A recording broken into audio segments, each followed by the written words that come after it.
उद्धरेत आत्मना आत्मानम। उद्धरेत माने ऊपर उठावे, अपना उद्धार करे, ऊंचा उठाए, उद्धरेत। आत्मना आत्मानम, अपनी आत्मा से अपने ही आत्मा, अपने आप से अपने आप को ऊंचा उठाए। तो यहाँ एक आत्मना का अर्थ है अपना आचरण, व्यवहार, मन, विचार, भाव, बुद्धि, ये सब। और दूसरा आत्मा का मतलब है जीवात्मा। तो अपने आप से अपने आप को ऊंचा उठाई। अपने आप से मतलब अपने विचारों से, अपने भावों से, अपने व्यवहार से, अपनी साधना से। और आत्मा को ऊंचा उठाई, यहां दूसरा आत्मना मतलब आत्मा का मतलब आत्मा। तो अपने आप से अपने आप को ऊंचा उठाए ये साधक। कोई दूसरा व्यक्ति आध्यात्मिक दृष्टि से हमें ऊंचा नहीं उठा सकता है। धन की दृष्टि से कोई ऊंचा उठा सकता है, कोई हमें धन दे दे बहुत सारा, हम धनवान बन जाएंगे। बाहर की जो वस्तुएं, भौतिक वस्तुएं, उससे हमें दूसरा व्यक्ति ऊंचा उठा सकता है, लेकिन किसी व्यक्ति की आत्मिक स्थिति क्या है, इसको ऊंचा कौन उठाएगा? खुद को उठाना पड़ता है। आप कहेंगे जी गुरु उठा सकता है, जो समर्थ गुरु है, तो समर्थ गुरु भी उसी को उठा सकता है जो स्वयं उठने के लिए तैयार है। आप कहेंगे ईश्वर उठा सकता है, ईश्वर तो सर्वशक्तिमान है। यदि ईश्वर उठा सकता तो वो किसी भी आत्मा को निम्न स्थिति में नहीं रहने देता, सबको ही उठा देता तब तो। लेकिन ईश्वर भी नहीं उठा सकता, उसको ही उठा सकता है जो स्वयं उठना चाहता है। तो आध्यात्मिक उन्नति कौन करा सकता है? स्वयं करनी होती है। दूसरे सहायता करेंगे, गुरु भी सहायता करेंगे, ईश्वर भी सहायता करेंगे, लेकिन पहली सहायता किसकी चाहिए? स्वयं की। उद्धरेत आत्मना आत्मानम न आत्मानम अवसादयेत। कह रहे अपने आप को न अवसादयेत, नीचे ना गिराएं, अवसाद में ना लेके जाएं, हमेशा अपने आप को ऊंचा उठा के रखें। जब जब भी मन थोड़ा अवसाद में जाने लगे, नीचे जाने लगे, थोड़ा दुखी होने लगे, तो अपने आप को ही क्या बताना है कि यदि मैंने इस समय ढील दे दी तो ये मेरा मन बिल्कुल नीचे चला जाएगा। मेरा कर्तव्य क्या है? मैं अपने मन को ऊपर उठाऊं। जैसी भी स्थिति आ गई उसको मैं फेस करूं, उससे भागूं नहीं, उसको स्वीकार करूं। उसको अस्वीकार करते ही हमारी आत्मा क्या हो जाती है? नीचे चली जाती है। तो न आत्मानम अवसादयेत, अपने आप को अवसाद युक्त ना करें, अपने आप को नीचे ना गिरने दें, न नीचे गिराएं, क्योंकि अपने आप से ही अपने आप को ऊंचा उठाया जा सकता है। आत्मैव ही आत्मनो बंधु, आत्मेव ही, निश्चित रूप से आत्मा ही आत्मनो बंधु, आत्मा का बंधु है। पहला आत्मा का मतलब है मन, आत्मा ही आत्मा का बंधु है, अर्थात ये मन, ये भाव, ये विचार ही हमारे बंधु हैं। और आत्मैव रिपु आत्मने, और ये आत्मा ही आत्मा का रिपु है, शत्रु है। तो दूसरे आत्मा का अर्थ है मन। मन ही हमारा बंधु है और मन ही हमारा शत्रु है। शत्रु बाहर नहीं है, हम स्वयं ही जब अपने साथ शत्रुवत व्यवहार करते हैं तो फिर दूसरे लोग भी शत्रुवती करेंगे।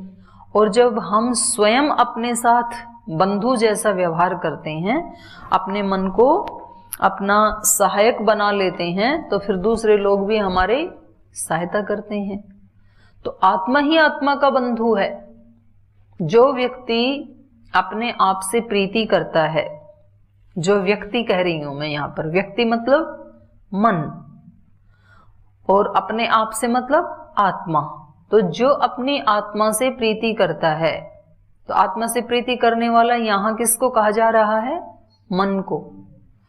जो मन अपनी आत्मा से प्रीति करता है वो कोई भी आचरण ऐसा नहीं करेगा जिससे कि आत्मा का ह्रास हो।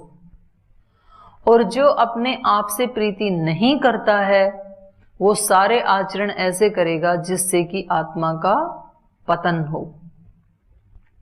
तो अब हम देखें कि जब हम कोई अत्यंत अविवेकपूर्ण कामनाओं से युक्त होते हैं। कामना तो करता ही है व्यक्ति, लेकिन कभी कभी अविवेकपूर्ण कामना करता है। इस व्यक्ति को ज्यादा मिल रहा है, इसको कम मिल रहा है, इसकी ज्यादा प्रसिद्धि हो रही है, इसके साथ गुरुजन ज्यादा प्रीति करते हैं, मेरे साथ कम करते हैं। ये चिंतन कैसा है? अविवेकपूर्ण। मेरी कामना क्या है वहां पर? इनडायरेक्ट रूप से मेरे साथ ही सबसे ज्यादा प्रीति पूर्वक व्यवहार हो। लेकिन ये कामना कैसी है? अविवेकपूर्ण है ये। क्योंकि मेरे साथ कैसा व्यवहार किया जाएगा संसार के लोगों के द्वारा? जैसी मेरी योग्यता है, जैसा मैंने अपनी आत्मा को बनाया है वैसा ही तो व्यवहार होगा। दूसरे के साथ कैसा व्यवहार होगा?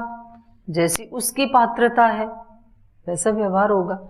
तो अविवेकपूर्ण कामनाएं जब हम करते हैं तो हम अपनी आत्मा के क्या होते हैं? शत्रु। जब हम किसी से ईर्ष्या करते हैं, किसी के अच्छे स्वास्थ्य को देखकर, किसी की अच्छी बुद्धि को देखकर, किसी के अच्छे नंबरों को देखकर, किसी की अच्छी दिनचर्या को देखकर, किसी का बहुत नेम फेम है उसको देखकर जब ईर्ष्या करते हैं तो हम अपने साथ कैसा व्यवहार कर रहे हैं? शत्रुवत। उस समय हम अपने क्या हो गए?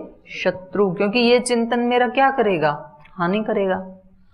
जब हम किसी से द्वेष करते हैं, ईर्ष्या करते हैं, गुस्सा करते हैं, नाराज होते हैं, बदले की भावना रखते हैं, तो ये सारी की सारी भावनाएं मेरे लिए मित्रवत हैं कि शत्रुवत हैं?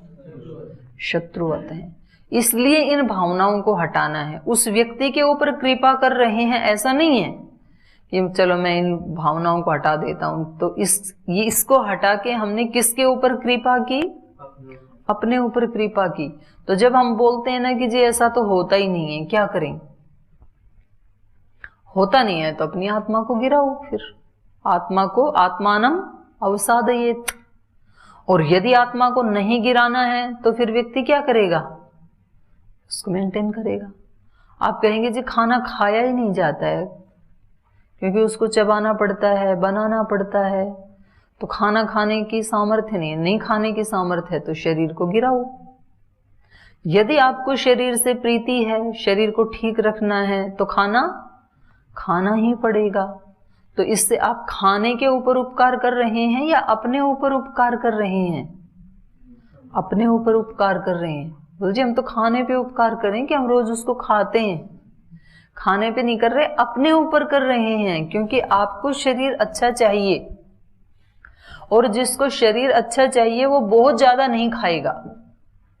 जिसको अपने आप से प्रीति है वो कभी भी ज्यादा नहीं खाएगा, वेट ज्यादा नहीं बढ़ने देगा। और जिसको अपने से प्रीति नहीं है वो कितना भी ठूंसता जाएगा, कितना भी मोटा हो जाएगा, चलना भी भारी हो जाएगा, लेकिन वो खाता ही रहेगा। तो ये क्या है? अपने आप से अप्रीति। तो ये आत्मा का क्या हो गया? शत्रु। खुद ही अपना शत्रु हो गया। जिसने अपने रोग बढ़ा लिए शारीरिक और जिसने अपना वेट बढ़ा लिया, जिससे चला भी नहीं जाता है, उस व्यक्ति ने जो आहार लिया वो आहार कैसे लिया? शत्रुवत। कैसा व्यवहार किया उसने? शत्रु जैसा। और जिस व्यक्ति ने अपने शरीर को संभाल के रखा, जितना खाना देना चाहिए था उतना ही दिया, जितनी नींद देनी चाहिए थी उतनी ही दी, अब उसका शरीर बिल्कुल स्वस्थ है, तो उस व्यक्ति ने अपने साथ कैसा व्यवहार किया? मित्रवत। और दूसरे भी उसके साथ कैसा व्यवहार करते हैं? मित्रवत। और पहले वाला जो बहुत मोटा हो गया उसके साथ दूसरे भी कैसा व्यवहार करते हैं? शत्रुवत। दूसरे बोलते हैं मोटा मोटा। बच्चे कभी पीट के चले जाते हैं, वो दौड़ नहीं सकता है, करते हैं ना छोटे बच्चे ऐसे बहुत मोटे व्यक्ति के साथ, तो दूसरे भी शत्रुवत व्यवहार करेंगे। क्योंकि पहला शत्रुवत व्यवहार किसने किया? स्वयं ने। इसलिए कहा आत्मा एव आत्मना बंधु। आत्मा ही आत्मा का बंधु है। कल भी ये बात चल रही थी ना कि जो स्वयं अपने से प्रीति करता है, जो स्वयं अपना सम्मान करता है, जो स्वयं अपनी दृष्टि में ऊंचा रहता है, नहीं गिरता है अपनी दृष्टि में, वो दूसरों की दृष्टि में भी ऊंचा ही होता है। और ना भी हो, दूसरे ना भी समझें तो भी इसको कोई फर्क नहीं पड़ने वाला। वो अपना ही बादशाह होता है, दूसरे उसको बादशाह माने ना माने। राम बादशाह लिखते थे ना, स्वामी राम तीर्थ अपने नाम के सामने बादशाह लिखते थे, राम बादशाह। इसलिए सन्यासी को यहाँ महाराज कहा जाता है। एक होता है राजा, वो एक फील्ड का मालिक है, ये राजाओं का भी राजा, महाराजा। और ये गीता का जो हमारा गीता का भी सारा ज्ञान और योग दर्शन में जो अष्टांग योग है, उस अष्टांग योग को क्या कहा जाता है? राजयोग, मतलब राजा बनने का योग। योग कैसा है? जो अपने आप को राजा बना दे। किसका राजा? अपनी इंद्रियों का, अपने मन का, अपने भावों का, अपने विचारों का।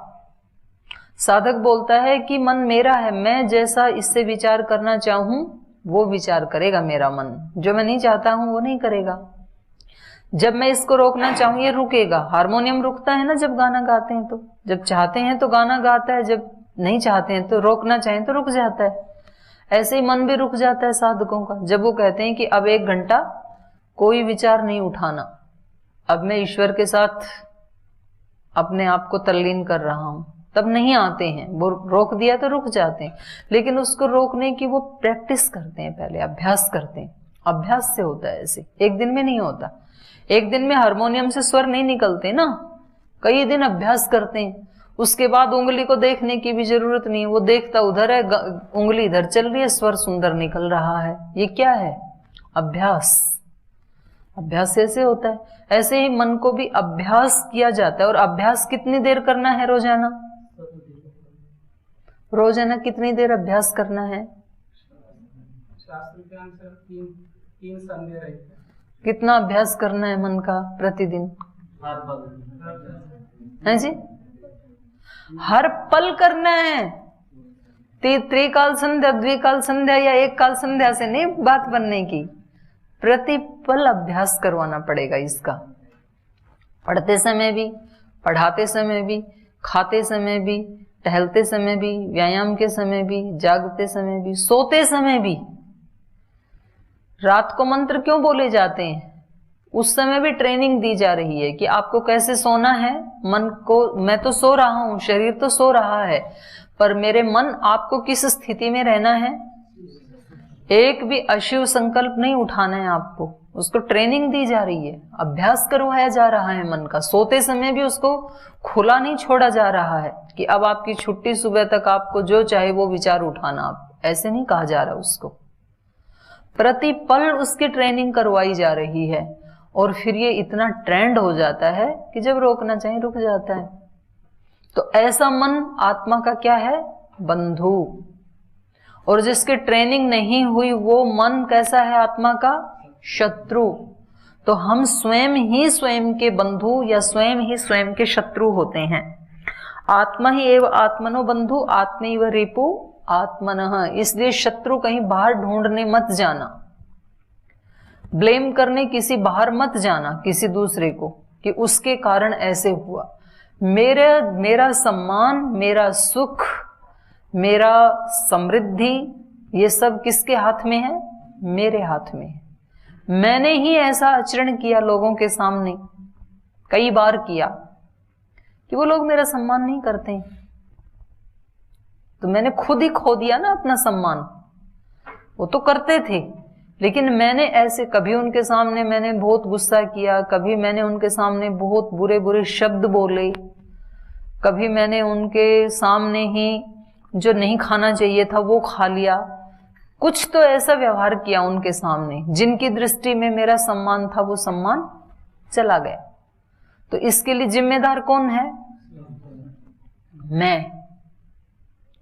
और एक व्यक्ति का सब सम्मान करते हैं, उसकी उपस्थिति से भी लोगों को अच्छा लगता है कि ये जाए नहीं। जब बड़े कोई संत, साधु, गुरु, योगी के पास हम होते हैं तो कैसा लगता है? ये और थोड़ी देर हमारे बीच में रहें। तो ये जो उसके प्रति आकर्षण है, भक्ति है, श्रद्धा है, ये कैसे बनी? उस व्यक्ति के आचरण से, क्योंकि उन्होंने हर बार हमारे सामने कैसा आचरण किया? त्याग का, हमेशा भक्ति का, हमेशा सात्विकता का, हमेशा ऐसा आचरण किया, हमेशा प्रीति का आचरण किया। तो फिर इससे क्या बन गई? हमारी उसके प्रति प्रीति बन गई। तो तो ये बहुत बड़ी एक साइंस इस श्लोक में बता दी है।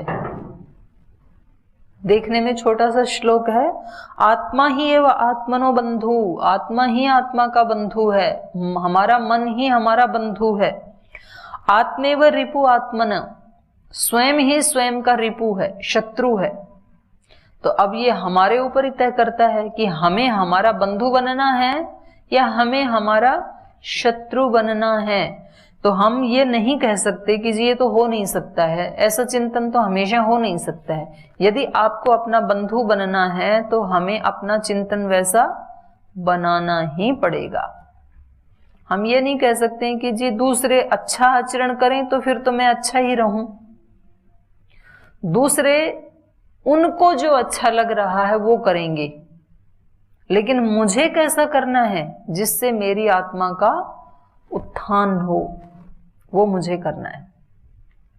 माने बार बार अलग अलग शब्दों में भाव वो ही बता रहे हैं, हमें वहीं ले जाना चाह रहे हैं गीताकार। कल एक शब्द का प्रयोग किया था, क्या था? अनाश्रितः कर्म फलम, वो ही बात कह रहे थे।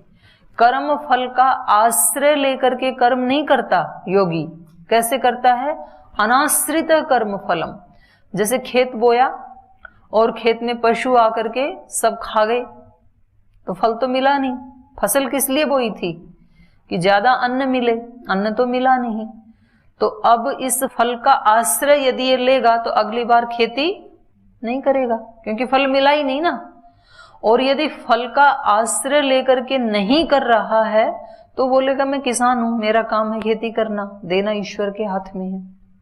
एक बार खेती की, बीज बोया और फसल उगी और उसी समय ओलावृष्टि हो गई या वज्रपात हो गया, बिजली गिर गई, सारी फसल जल गई, तो फल तो मिला ही नहीं। तो फल के आश्रित होके यदि अगला कर्म करना है तो फिर दोबारा खेती बोएगा ही नहीं, क्यों? तो फल ही नहीं मिला तो क्या करें खेती करके। और यदि उसके अनाश्रित होकर के कर्म कर रहा है तो मेरा कर्म है हर बार खेती करना और फल देना ईश्वर के हाथ में, तो करेगा फिर। तो वो अपने इतने उस फील्ड में क्या है? योगी है। हम कहीं कहीं योगी होते हैं, कहीं कहीं योगी नहीं होते हैं, तो ये हमें अपनी चेकिंग करनी होती है। कोई माँ अपने बच्चे के साथ जब व्यवहार करती है तो वो कैसे करती है? आत्मवत। लेकिन जब दूसरे के बच्चे के साथ करती है तब वो स्थिति नहीं होती है। जब हम अपनी माँ बहन बेटियों के साथ व्यवहार करते हैं तो हमारी स्थिति कैसी होती है? अत्यंत पवित्रता युक्त होती है, अत्यंत प्रीति युक्त होती है, अत्यंत विश्वास से युक्त होती है, श्रद्धा से युक्त होती है। लेकिन जब दूसरे किसी की माँ बहन बेटियों को देखते हैं तब वो स्थिति नहीं होती है, योगियों की होती है। तो हम सबको आता है वो करना, लेकिन हम उसको कितना यूज कर रहे हैं। और हम उतना यूज करेंगे जितना जितना हमें अपना बंधु बनना है,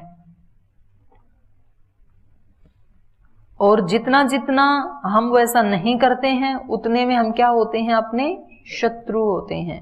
तो हमें इस बात का ख्याल करके पूरे दिन भर इस बात की अभ्यास करना है, प्रैक्टिस करनी है कि ये दूसरे के लिए नहीं है, ये मेरे उद्धार के लिए, मुझे उठाना है। मैं अपने आप को ऊंचा उठाना चाह रहा हूं, इसलिए मैं इसको क्षमा कर रहा हूं, मैं इसको सहन कर रहा हूं, जो मेरे सामने आए उसको मैं स्वीकार कर रहा हूं। आगे बढ़ो, उसको स्वीकार करके आगे बढ़ो, रुकना नहीं, उलझना नहीं यहाँ पे, नहीं तो यहीं रह जाएंगे, आगे कैसे बढ़ेंगे। तो यहां मेरे को ज्यादा टाइम वेस्ट नहीं करना है। इसको स्वीकार किया, अच्छा ऐसा है, ठीक है, अब इससे बच के आगे निकलो। आपको जब आगे बहुत दूर कहीं जाना होता है और रास्ते में कहीं कांटे आते हैं तो क्या करते हैं? बाजू से निकल जाते हैं आगे। कांटे के साथ झगड़ते थोड़े ही हैं कि आप राह में क्यों आए, आपने मेरा रास्ता क्यों रोका, आपको क्या हक था इस मार्ग में आके गिरने का।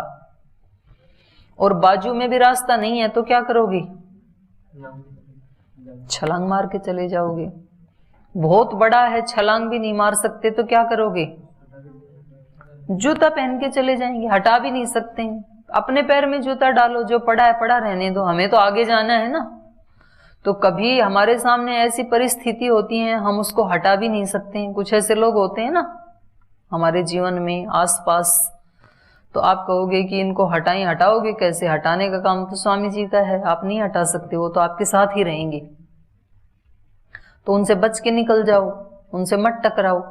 बच के भी नहीं निकलने देना चाहते, आप उधर से जाओ तो भी वो सामने ही आते हैं, वो कुछ ना कुछ अड़चन डालते ही हैं जीवन में। तो फिर क्या करें? तो अपने पैर में जूता डाल लो, वो जो भी करे मैं प्रभावित नहीं होऊंगा, उसको जो करना है करे। तो कुछ तो करना ही पड़ता है ना, हमें आगे जाना है। तो नहीं करेंगे तो फिर तो कांटा और हम दोनों आपस में उलझते रहेंगे, आगे नहीं जा पाएंगे। वो तो अपना काम सही कर रहा है, कांटे का रोल क्या था? हमें रोकना। तो उसने तो अपना पूरा रोल कर दिया, वो तो ठीक कर रहा है अपनी जगह। हमारा रोल क्या था? उसको आगे बढ़ना, छोड़ के उलझना नहीं। हम उलझ गए। तो शत्रुवत व्यवहार कांटे ने किया या हमने किया? हमने किया अपने साथ।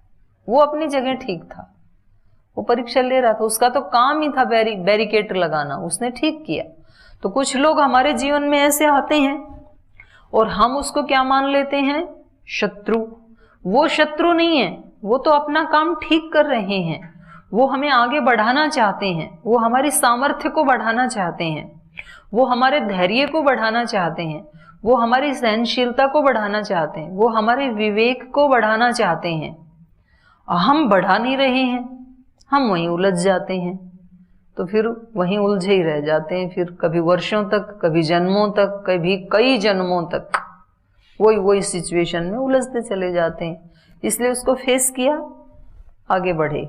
ये हमें सिखा रहे हैं गीताकार। आगे देखो, अगले श्लोक में भी वही कह रहे हैं, बंधु आत्मा आत्मनः तस्य येन आत्मा एव आत्मना जितः। आत्मा आत्मनः बंधु, ये आत्मा ही आत्मा का बंधु है, उसका मित्र है, सहायक है। तस्य येन आत्मा एव आत्मना जित। तस्य उसका किसका? आत्मा का। तस्य आत्मन, उस आत्मा का, ये आत्मा ही बंधु है। येन आत्मा एव आत्मना जित, जिसने आत्मा के द्वारा ही आत्मा को जीत लिया। यहां भी एक आत्मा का शब्द है मन, दूसरे आत्मा का शब्द है आत्मा। तो ये मन ही उस आत्मा का बंधु है, और जिसने इस मन के द्वारा या जिस आत्मशक्ति के द्वारा मन को जीत लिया, या मन के द्वारा जिसने अपनी सब इंद्रियों को जीत लिया, उन पर काबू कर लिया। तो ये न आत्मा एव आत्मना जितः, जिसके द्वारा, जिस अपने आप के द्वारा जिसने अपने आप को जीत लिया।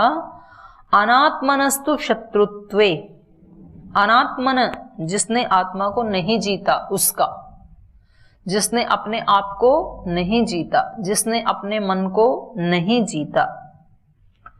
अनात्मनः शत्रुत्वे, तो उसका तो शत्रुत्वे वर्तेत, वो तो उसका जीवन तो शत्रुता में ही बरतता है। फिर वो आत्मा को शत्रुता में ही बरतता है। उसका आत्मा फिर, आत्मा मतलब मन, उसका मन फिर उसके लिए शत्रु जैसा ही व्यवहार करता है।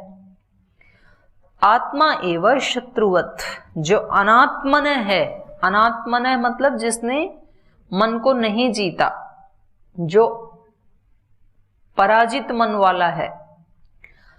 अनात्मनस्तु शत्रुत्वे वर्तेत, ये जो मन को नहीं जीतता है वो बिना जीते हुए मन वाला तो अपने साथ शत्रुत्वे वर्तेत, शत्रुता में ही व्यवहार करता है, वो तो शत्रु जैसे ही रहता है अपना। आत्मा एवं शत्रुवत, स्वयं ही अपना शत्रु जैसा हो जाता है। अब यहां भी एक शब्द ध्यान देने योग्य है कि आत्मा एवं शत्रुवत कहा, शत्रु नहीं कहा, शत्रुवत, शत्रु जैसा। मन नितांत शत्रु ही हो गया ऐसा नहीं है, क्योंकि यदि शत्रु ही हो गया तो अब उसको बदलने की कोई संभावना ही नहीं रही। फिर शत्रु जैसा हुआ है, यदि आप इसको अभी भी चेंज करना चाहें तो ये चेंज होने के लिए तैयार है। ये एक हमारे लिए बहुत रिलैक्स है भगवान की व्यवस्था में, कि कितना भी हमने आज तक शत्रुवत व्यवहार किया अपने साथ, कितनी भी हमने भूल चूक की, गलतियां की, लेकिन आज यदि हम परिवर्तन करना चाहते हैं तो ईश्वर परिवर्तन करने के लिए तैयार है, आत्मा परिवर्तन करने के लिए तैयार है, मन परिवर्तित होने के लिए तैयार है, इंद्रियां तैयार हैं। वो ऐसा नहीं है कि अब वो हो ही नहीं सकती हैं। ठीक है, जितना अभ्यास करवाया है उतना अभ्यास दूसरा करना पड़ेगा, लेकिन उसकी संभावनाएं हैं। आगे कह रहे हैं जितात्मनः प्रशांतस्य, और जिसने अपने आप को जीत लिया वो कैसा हो जाएगा? प्रशांत। शांत नहीं होगा, प्रशांत, प्रकृष्ट शांत। केवल शांत नहीं होगा, उच्च कोटि की शांति मिलेगी। जितात्मनः प्रशांतस्य, इसलिए शांति के लिए लोग कहां कहां जाते हैं? पता नहीं कहां कहां जाते हैं, कितने तीर्थों में जाते हैं, कितने आश्रमों में जाते हैं, गुरुजनों के पास जाते हैं, कहीं कथा सुनने जाते हैं, कहीं टीवी के पास जाते हैं, सबको शांति चाहिए कि थोड़ा उसको सुनूं तो मुझे शांति मिले। लेकिन ये कह रहे हैं कि शांति किसको मिलेगी? जितात्मनः, जिसने अपने आप को जीता है। अपने आप को जीतने का मतलब क्या है? जब जब सामने प्रतिकूल परिस्थिति आती है उसमें डटे रहना। हाँ, ये आई है, ठीक है, स्वीकार है, मुझे क्या करना है? अब तुरंत एक्शन लेना है, अच्छे वाला, उसको स्वीकार करना है। और जैसे उसको हटाना चाहते हैं फिर वहां उलझ जाओगे, आप हटा नहीं सकते उसको। वो प्रकृति की तरफ से भेजी गई है आपके लिए, आपके भले के लिए भेजी गई है, उसको स्वीकार करो। सर्दी आ गई ना अभी, और जिनको ठंडी लगती है और वो सर्दी के साथ लड़ने लगे कि सर्दी नहीं चाहिए, बिल्कुल स्वीकार नहीं करूंगा, तो पूरी सर्दी लड़ते रहना, सर्दी तो जाएगी नहीं। तो क्या करना है? सर्दी को स्वीकार करना है कि ये ईश्वर ने भेजी है, और ये इसलिए भेजी है कि यदि सर्दी नहीं होगी तो अन्न पैदा नहीं होगा, गेहूं पैदा नहीं होगा, तो खाएंगे कैसे? शरीर के लिए भी कहीं ना कहीं टेम्परेचर का बैलेंस भगवान ने जरूर भेजा है। तो ये तो ऋतु ईश्वर ने बनाई है, उसके पता नहीं और कितने सारे लाभ हैं, प्रॉफिट हैं। आ गई सर्दी, हाँ ठीक है, स्वीकार है। अब मुझे क्या करना है? मुझे ज्यादा सर्दी लगती है तो मुझे स्वेटर पहननी है, तो हो गया ना। उसके साथ नहीं लड़ना, वो क्या कहना चाहती है उसको समझ करके मुझे आगे बढ़ना है।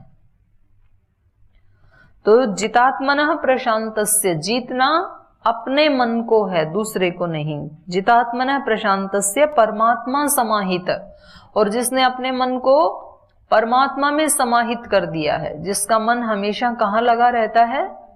ईश्वर में, परमात्मा में। और परमात्मा में लगा रहने का मतलब ये नहीं है कि वो जहां रहता है आसपास के लोगों से वो कट ऑफ हो जाता है, या उनसे प्रीति नहीं करता है, या उनसे बातचीत नहीं करता है, या उनसे व्यवहार नहीं करता है, ऐसा नहीं है। उन सब लोगों में ही वो ब्रह्म भाव को देखते हुए, ब्रह्म संबंध बनाते हुए प्रीतिपूर्वक आचरण व्यवहार करता है। योगी कभी भी ऐसा नहीं होता है कि वो अव्यवहारशील हो। योगी तो कोई बिरला है, हिल मिल रहे बेलाग।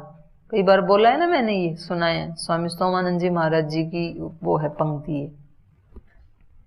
सेवक तो कोई बिरला है जो आठों पहर रहे जाग। सेवक कैसा होना चाहिए? हमेशा जागरूक रहे। सेवक को ये कहने का हक नहीं है कि अब मेरे ड्यूटी आवर्स ओवर हो गए तो अब मैं जा रहा हूं। वो सेवक नहीं हो सकता है, वो नौकर हो सकता है। सेवक कौन है? जो आठों पहर जगता रहे। आठों पहर मतलब 24 घंटे, एक प्रहर में 3 घंटे होते हैं ना। तो जब भी स्वामी को आवश्यकता पड़े वो तुरंत उठ करके उसकी सेवा में लग जाए, बिना कोई ननुनच किए, वो सेवक हो सकता है, अंदर से भी दुखी हुए बिना। और योगी तो कोई बिरला है जो हिलमिल रहे बेलाग। योगी कौन है? जो हिलमिल कर रहता है लेकिन बेलाग, बेलाग माने अनासक्त होकर, दूसरों को लगेगा कि कितना प्रीतिपूर्वक रहते हैं हमारे साथ, लेकिन वो अंदर से क्या है, अनासक्त है, बिल्कुल कोई आसक्ति नहीं है आपके अंदर, वो योगी है। और जो दूसरों से बातचीत ही नहीं करना चाहता है, हमेशा बंद रखता है अपने आप को, तो वो कहीं ना कहीं आध्यात्मिकता से दूर है। हो सकता है यदि वो अपनी साधना कर रहा है और उसकी अपनी कुछ समस्याएं हैं कि मेरे को जब मैं लोगों के पास जाता हूं तो मैं कहीं ना कहीं उलझ जाता हूं, तो चलो मैं अपनी आत्मिक शक्ति बढ़ाने के लिए थोड़ा एकांत कर लेता हूं, वो एक अलग बात है। लेकिन वो योग की उच्चतम स्थिति नहीं हो सकती है कभी भी। योगी जितने भी हुए, जितने भी महापुरुष हुए, वो सब एक स्थिति के बाद कहाँ आए, संसार के लोगों के बीच में आए, और उनके साथ रहते हुए उन्होंने अपने आप को डिटैच रखा। चाहे वो गुरु नानक हैं, महात्मा बुद्ध हैं, भगवान महावीर हैं, पतंजलि हैं, पाणिनि हैं, महर्षि दयानंद हैं, जितने भी लोग आप देखेंगे, चाहे स्वामी जी महाराज हैं, तो वो सबके बीच में रहते हैं, बहुत प्रीतिपूर्वक रहते हैं। दूसरे से बात करते हैं तो लगता है कि वो सबसे ज्यादा प्रीति मेरे से करते हैं, इतनी शायद किसी से नहीं करते हैं। और वो सबके साथ ऐसे ही करते हैं और किसी से नहीं करते हैं ईश्वर के सिवाय, ईश्वर से प्रीति करते हैं, इसलिए सब में ही ईश्वर के रूप को देख करके। तो यहाँ इसके लिए साधक के लिए एक विशेषण दिया, परमात्मा समाहित। कैसा रहता है वो, परमात्मा में अपने चित्त को समाहित रखता है। जितात्मनः प्रशांतस्य, अपने आप को जिसने जीत लिया, अपने मन को, तो अब ये शांत हो गया है, और उस शांत मन को वो कहाँ लगा के रखता है, परमात्मा में। प्रशांतस्य परमात्मा समाहितः शीतोषण सुख दुखेषु, शीत उष्ण और सुख दुख जो भी द्वंद्व हैं, यहाँ तो 4 गिना दिए, बाकी जितने भी द्वंद्व हैं, तो सर्दी गर्मी सुख दुख तथा मान अपमान, यो 2 और गिना दिए, 6 गिना दिए। तो वैसे ही ये मान में, अपमान में, इनमें सब में क्या रहता है, समान रहता है, और परमात्मा में समाहित रहता है। शीतोषण सुख दुखेषु तथा मान अपमानयोः। और भी आगे बढ़ा रहे हैं इसको, ज्ञान विज्ञान तृप्त आत्मा, जिसने अपने चित्त को ईश्वर में समाहित कर दिया है, जो प्रशांत मन हो गया है और जो द्वंद्वों में सम रहता है। शीतोषण सुख दुखेषु तथा मान अपमानयो। और कैसा रहता है ये, ज्ञान विज्ञान तृप्त आत्मा, ज्ञान और विज्ञान से तृप्त आत्मा वाला। ज्ञान क्या है और विज्ञान क्या है? ज्ञान का मतलब है शाब्दिक ज्ञान, जो हमें शब्दों से प्राप्त हो रहा है, ये ज्ञान हो गया। और विज्ञान क्या है? जब वो अपने आचरण से झलकने लगे, जब हमारे आचरण में आ जाए, वो विशेष ज्ञान है। एक ज्ञान है कि योग करना चाहिए, ये हमने शब्दों से सुना, और जब हम योग करने लग गए, प्राणायाम करने लग गए, तो वो एक फिर हमारे अनुभव का जो ज्ञान है वो अलग है इससे। तो ये कह रहे हैं ये दोनों से तृप्त रहता है ये साधक जो है, ज्ञान और विज्ञान। विज्ञान मतलब विशेष ज्ञान, विशेष ज्ञान मतलब अनुभौतिक ज्ञान, अपना अनुभव से उत्पन्न होने वाला ज्ञान। तो दोनों से युक्त होता है ये। ज्ञान विज्ञान तृप्त आत्मा कूटस्थ, कूट की तरह से स्थित। कूट कहते हैं एक लोहार के पास जो लोहा होता है, जिसपे गर्म लोहे को रख करके ऊपर से कूटता है, तो जो नीचे वाला लोहा है, ऊपर जो गर्म लोहा है वो गर्म है इसलिए वो ढल जाता है, जैसा बनाना चाहे वैसा वो बन जाता है। लेकिन नीचे वाला है उसमें कभी कोई चेंज नहीं आता, नो चेंज, वो वैसे ही रहता है, कूटस्थ। तो इसलिए ये योगी कैसा है? कूटस्थ। ये कभी ऊपर नीचे नहीं होता है, एक रस रहता है। और विजितेंद्रिय, जितेंद्रिय नहीं, विजितेंद्रिय, विशेष रूप से इंद्रियों को जीत लिया जिसने, सामान्य रूप से नहीं। तो एक एक शब्द अपने आप में ना एक शास्त्र जैसे हैं इन श्लोकों का। ज्ञान विज्ञान तृप्तात्मा कूटस्थो विजितेंद्रिय युक्त इति उच्यते योगी। ऐसे योगी को क्या कहा जाएगा? युक्त। युक्त मतलब योग युक्त, ईश्वर युक्त, ऐसे योगी को यहाँ पर युक्त कहा जाता है। और वो कैसा होता है? समलोष्ठ अश्म कांचन, वो मिट्टी के ढेले में, और अश्म माने पत्थर में, और कांचन मतलब स्वर्ण में। तो लोष्ठ अश्म कांचन, मिट्टी, पत्थर और सोने में जो समदृष्टि रखता है, समान दृष्टि हुआ, उसके लिए मिट्टी भी वैसी ही है, पत्थर भी वैसा ही है, सोना भी वैसा ही है, सब में जिसकी समबुद्धि है, वो व्यक्ति क्या है? युक्त योगी, वो ईश्वर से युक्त योगी है। तो संसार में कुछ पसंद करने वाले होते हैं हमारे को, कुछ नापसंद करने वाले होते हैं, कुछ न्यूट्रल होते हैं। तो उन तीनों के प्रति ही इस व्यक्ति की, इस योगी की, साधक की दृष्टि कैसी होती है? समान होती है। भाई वो अपने संस्कारों के अनुसार हमें देख रहे हैं, वो उसका संस्कार है। एक अच्छा देख रहा है मेरे को, बहुत अच्छा देख रहा, तो वो उसमें मेरी अच्छाई नहीं है, उस व्यक्ति की दृष्टि की अच्छाई है। कभी कुछ लोग ऐसे होते हैं ना, जो हम जैसे हैं उससे बढ़ा चढ़ा के देखते हैं, बोलते भी हैं। तो इसमें किसकी प्रशंसा है? उस व्यक्ति की दृष्टि की, उसको ऐसा दिख रहा है। और कभी कुछ ऐसे होते हैं जितना हम हैं उससे भी हमें कम आंकते हैं, हमारे गुणों को भी देखते ही नहीं है वो। तो इसमें मेरा गुण कम नहीं हो रहा है, बल्कि उस व्यक्ति की दृष्टि का दोष है। हम क्या कर सकते हैं? उसको ऐसा दिख रहा है तो हम तो ऐसे नहीं है। कभी कुछ लोग होते हैं न्यूट्रल होते हैं, ना अच्छा ना बुरा, ठीक है, वो उनकी दृष्टि है अपनी मध्यस्थ। तो वो ये व्यक्ति, ये साधक तीनों के प्रति ही कैसा भाव रखता है? समान भाव रखता है। ठीक, वो अपने अपने संस्कार के अनुसार अपना काम कर रही हैं, मैं अपने संस्कार के अनुसार काम कर रहा हूं, मेरी भी एक यात्रा चल रही है, उनकी भी एक यात्रा चल रही है। तो ऐसा सोच के ये अपनी ही आत्मा के उत्थान में, उद्धार में लगा रहता है। तो ये बहुत सुंदर विषय चल रहा है, कल इसको और आगे बढ़ाएंगे। अभी समय हो गया, कक्षा को विराम देते हैं।